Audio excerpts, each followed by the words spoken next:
ఇప్పుడు health news మీకోసం.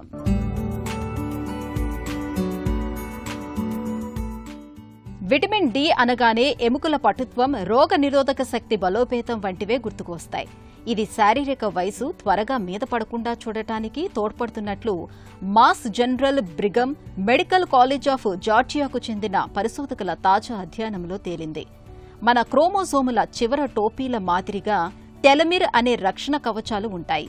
ఇవి క్రోమోజోము చివర్లు క్షీణించకుండా, ఇతర క్రోమోజోములతో కలిసిపోకుండా కాపాడుతాయి.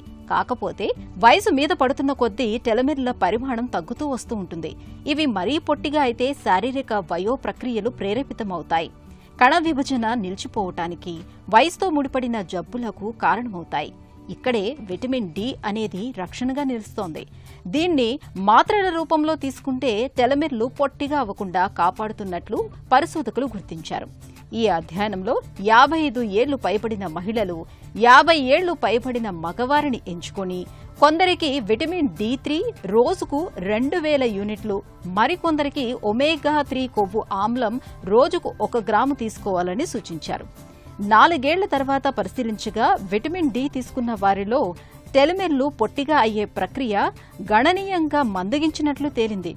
అయితే ఒమేగా-3 కొవ్వు ఆమ్లం పెద్దగా ప్రభావమేమీ చూపలేదు. శారీరక వయో ప్రక్రియ నెమ్మదించడానికి విటమిన్ డి మాత్రలు తోడ్పడుతున్నట్లు అధ్యయన ఫలితాలు సూచిస్తున్నప్పటికీ దీనిపై మరింత పరిశోధన చేయాల్సిన అవసరం ఉందని పరిశోధకులు చెబుతున్నారు. ఆరోగ్యకరమైన ఆహారం, క్రమం తప్పకుండా వ్యాయామం చేయటం వంటి వాటికి దీన్ని ప్రత్యామ్నాయంగా పరిగణించవద్దని, మాత్రల కన్నా ఆహారం, జీవనశైలికే తొలి ప్రాధాన్యం ఇవ్వాలని వారు సూచిస్తున్నారు.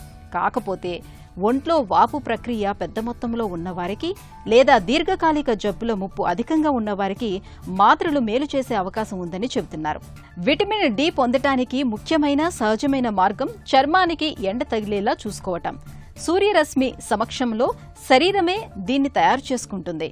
సాల్మాన్ వంటి చేపలు, గుడ్డు, పచ్చసొన, కాడ్ లివర్ ఆయిల్ వంటి ఆహార పదార్థాల్లోనూ ఇది లభిస్తుంది.